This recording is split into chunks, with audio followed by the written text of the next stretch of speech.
Hello everyone, a very good morning. Welcome back to Mission IS and PCS. I hope you guys are doing well. आज है 30 दिसंबर 2023 and आज के इस video में हम current affairs के जितने भी इंपॉर्टेंट क्वेश्चंस हैं उन सभी को डिस्कस करेंगे जो कि आपके आगे आने वाले एग्जाम्स में आपको बहुत ज़्यादा हेल्प करेंगे। तो चलिए शुरू करते हैं हमारा आज का ये क्विज सेशन। वीडियो में हमारे साथ एंड तक बने रहिए क्योंकि एंड में आप लोगों के लिए रिविजन क्वेश्चंस हैं। प्लीज़ इन क्वेश्चंस को सॉल्व कीजिएगा एंड आपका जो भी स्कोर आता है उसको कॉमेंट बॉक्स में ज़रूर बताइएगा। आज का जो हमारा फर्स्ट इंपॉर्टेंट क्वेश्चन है that is India has recently made it's first ever payment in rupees for purchasing oil from which country. Bharat ने हाल ही में किस देश से तेल खरीदने के लिए रुपए में अपना पहला भुगतान किया है? तो इसका जो करेक्ट आंसर है that is option C, UAE यानी कि यूनाइटेड अरब एमिरेट्स से अभी हाल ही में इंडिया ने जो है ऑयल, क्रूड ऑयल को परचेज किया है और उसके लिए पहली बार रुपी में पेमेंट किया है। तो फर्स्ट एवर पेमेंट हुआ है इंडिया के द्वारा रुपीज़ में, कहाँ पर? यूएई में। तो काफ़ी इंपॉर्टेंट ये न्यूज़ है, आपको इसके बारे में पता होना चाहिए। डायरेक्टली ये फैक्ट आपके एग्जाम्स में आपसे पूछा जा सकता है। एंड जो इंडिया है वो वर्ल्ड का थर्ड लार्जेस्ट एनर्जी कंज्यूमर है, ये फैक्ट भी आपको पता होना चाहिए। अगला क्वेश्चन है who is recently bestowed with the man of the year 2023 award. हाल ही में मैन ऑफ द ईयर 2023 पुरस्कार से किसे सम्मानित किया गया है? तो इसका जो करेक्ट आंसर है that is option A, LP Hemant को अभी हाल ही में man of the year 2023 award मिला है।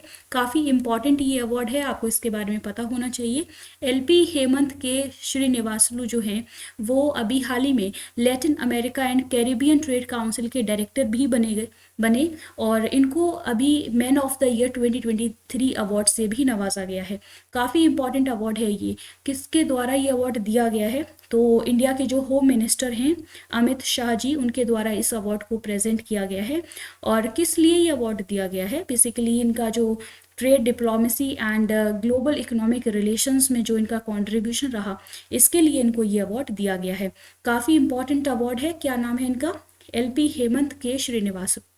आपको इसके बारे में पता होना चाहिए, लर्न होना चाहिए। फैक्ट डायरेक्टली आपके एग्जाम्स में पूछा जा सकता है। अगला क्वेश्चन है Praja Palana program is launched by the state government of which state. Praja Palan कार्यक्रम किस राज्य द्वारा शुरू किया गया है? तो इसका करेक्ट आंसर हो जाएगा ऑप्शन बी, तेलंगाना स्टेट के द्वारा अभी हाल ही में एक प्रोग्राम को लॉन्च किया गया जिसका नाम है प्रजा पालना प्रोग्राम। और इसका ऑब्जेक्टिव क्या है कि ग्रास रूट लेवल पर यानी कि पंचायत लेवल पर लोगों की जो भी नीड्स हैं उनको एड्रेस करना, उनको समझना और उनके बारे में जो है उनकी नीड्स के बारे में, उनकी ज़रूरतों के बारे में डिटेल्ड डेटाबेस को क्रिएट करना, सो दैट अकॉर्डिंगली जो है पॉलिसी फॉर्मुलेशन किया जा सके। तो इसका ये ऑब्जेक्टिव है, आपको पता होना चाहिए कि जो ये स्कीम है प्रजा पालना प्रोग्राम वो कौन से स्टेट की स्कीम है? तेलंगाना स्टेट की ये स्कीम है। ये फैक्ट काफ़ी इंपॉर्टेंट है। अगला क्वेश्चन है who has become first women director general of the central industrial security force. केंद्रीय औद्योगिक सुरक्षा बल की पहली महिला महानिदेशक कौन बनी है? तो ये जो महानिदेशक बनी है केंद्रीय औद्योगिक सुरक्षा बल की, उनका नाम है नीना सिंह। तो ऑप्शन डी इज करेक्ट। बहुत इंपॉर्टेंट इफेक्ट है क्योंकि सेंट्रल इंडस्ट्रियल सिक्योरिटी फोर्स की पहली महिला महानिदेशक नीना सिंह को बनाया गया है। और कौन है नीना सिंह? तो ये 1989 बैच की आईपीएस ऑफिसर हैं राजस्थान कैडर से।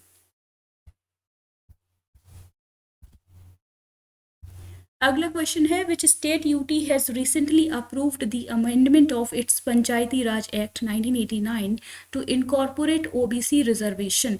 हाल ही में किस राज्य केंद्र शासित प्रदेश ने ओबीसी आरक्षण को शामिल करने के लिए अपनी पंचायती राज अधिनियम 1989 में संशोधन को मंजूरी दी है?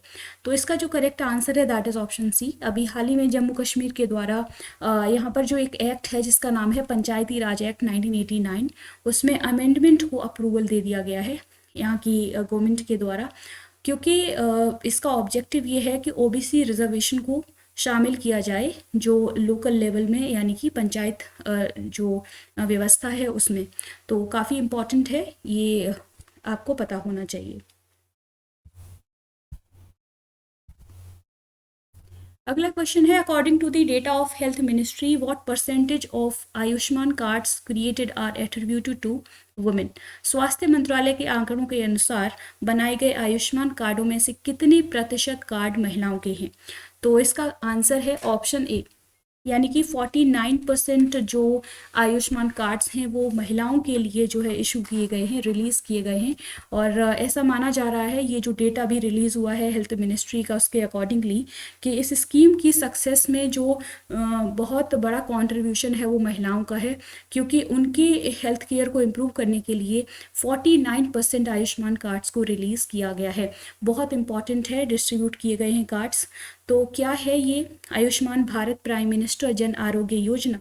इसके थ्रू जो बिलो पॉवर्टी लाइन वाली फैमिलीज़ हैं उनमें 5 लाख रुपए पर फैमिली को पर ईयर देने का इसमें प्रावधान है।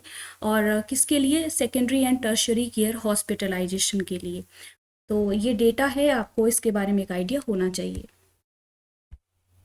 अगला क्वेश्चन है, Namdapha flying squirrel that was recently in news is endemic to which Indian state UT.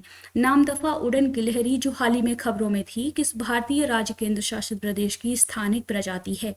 तो ये एंडेमिक है कौन से स्टेट की, अरुणाचल प्रदेश की। अभी हाल ही में नामदफा फ्लाइंग स्क्वेरल ये जो स्पीसीज है वो चर्चा में है, आपको इसके बारे में पता होना चाहिए, क्योंकि 42 सालों के बाद जो है इस स्क्वेरल के, इस स्पीसीज के जो एविडेंसेस हैं वो मिले हैं कहाँ पर, अरुणाचल प्रदेश में। तो इसको रीडिस्कवर किया गया है, क्योंकि 1981 के बाद जो है इसको एक्सटिंक्ट घोषित कर दिया गया था, यानी कि ये विलुप्त हो चुकी थी ये स्पीसीज, और अभी हाल ही में इसको रीडिस्कवर किया गया है कहाँ पर, अरुणाचल प्रदेश में। एंडेमिक का क्या मतलब होता है, एंडेमिक का मतलब होता है कि कोई भी स्पीसीज जो है वो उसी पर्टिकुलर स्थान पर पाई जाती है, स्पेसिफिक जगह पर मिलती है और दूसरी जगह पर वो नहीं पाई जाती है। तो ये जो है नामदफा फ्लाइंग स्क्वेरल ये अरुणाचल प्रदेश की एंडेमिक स्पीसीज है। अगर बात की जाए IUCN की कैटेगरीज की, तो नामदफा फ्लाइंग स्क्वेरल को क्रिटिकली इंडेंजर्ड कैटेगरी में रखा गया है। एंड जो इंडिया का वाइल्ड लाइफ प्रोटेक्शन एक्ट है उसके शेड्यूल 2 में रखा गया है इस पर्टिकुलर स्पीसीज को। ये दोनों ही फैक्ट बहुत इंपॉर्टेंट हैं आपके एग्जाम्स के लिए।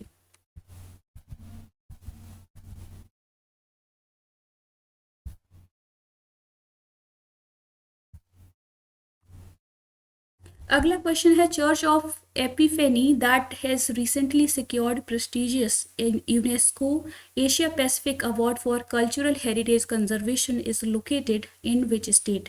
चर्च ऑफ एपिफेनी जिसने हाल ही में सांस्कृतिक विरासत संरक्षण के लिए प्रतिष्ठित यूनेस्को एशिया प्रशांत पुरस्कार प्राप्त किया है, किस राज्य में स्थित है। तो ये जो चर्च है, चर्च ऑफ एपिफेनी, ये लोकेटेड है हरियाणा के गुरुग्राम में।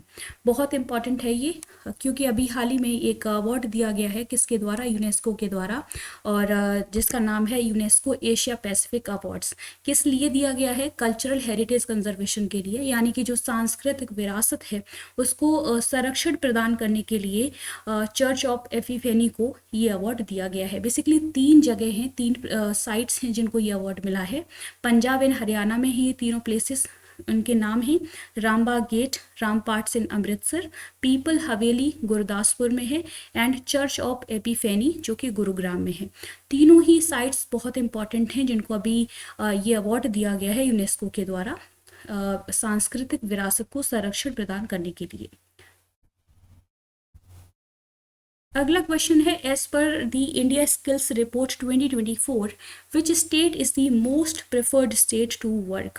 भारत कौशल रिपोर्ट 2024 के अनुसार कौन सा राज्य काम करने के लिए सबसे पसंदीदा राज्य है। तो इसका आंसर हो जाएगा ऑप्शन डी, केरला। अभी हाल ही में एक रिपोर्ट रिलीज़ हुई है, इंडिया स्किल्स रिपोर्ट 2024, उसमें ये बताया जा रहा है कि केरला जो है वो मोस्ट प्रेफर्ड स्टेट है फॉर एम्प्लॉयमेंट। रोजगार के लिए जो लोग हैं वो सबसे ज़्यादा जाना पसंद करते हैं, कहाँ पर, केरला में वर्क करना पसंद करते हैं। एंड इस रिपोर्ट के अनुसार ये भी बताया गया है कि इंडिया में जो एम्प्लॉयबिलिटी है, रोजगार का जो स्टेटस है वो काफ़ी इम्प्रूव हुआ है इस रिपोर्ट के अकॉर्डिंगली। प्रीवियस क्लास में जो आप लोगों से क्वेश्चंस पूछे थे उनके करेक्ट आंसर्स हैं। Which Indian city has achieved the Guinness record with largest table ensemble Gwalior. Second question है strategic initiative made tech Mitra is launched by which union ministry? Ministry of health and public welfare. आज के लिए आप लोगों के लिए revision questions हैं। Who has become first Indian to be appointed to the governing board of international table tennis federation? Second question है which airport will be renamed as Maharishi Valmiki airport? And third question है recently green hydrogen policy is being implemented by which state government? Fourth question है when is good governance day celebrated every year? इन questions को हमने previous class में discuss किया था। उम्मीद है कि आप लोग इनके आंसर्स दे पाएंगे। प्लीज़ इनके आंसर्स आप लोग कमेंट बॉक्स में ज़रूर दीजिएगा। एंड गाइस प्लीज़ आप लोग अपना पार्टिसिपेशन इस सीरीज़ में ज़्यादा से ज़्यादा बढ़ाइए, क्योंकि ये सीरीज़ आप लोगों के लिए है। एंड अगर आप लोग ज़्यादा से ज़्यादा पार्टिसिपेट करेंगे तो मेरे लिए काफ़ी बड़ा एक मोटिवेशन रहेगा। तो प्लीज़ इसमें अपना पार्टिसिपेशन ज़रूर बढ़ाइएगा। तो ये थे आज के इंपॉर्टेंट करंट अफेयर्स के क्वेश्चंस। होपफुली आपको ये वीडियो पसंद आई होगी। अगर आपको हमारा ये इनिशिएटिव पसंद आता है तो प्लीज़ इसको सपोर्ट कीजिए, लाइक कीजिए, शेयर कीजिए एंड सब्सक्राइब कीजिए हमारा channel Mission IAS and PCS। And daily current affairs के क्वेश्चंस को सॉल्व करने के लिए जुड़े रहिए हमारे चैनल से। Keep learning, keep practising. Thank you, take care, bye bye.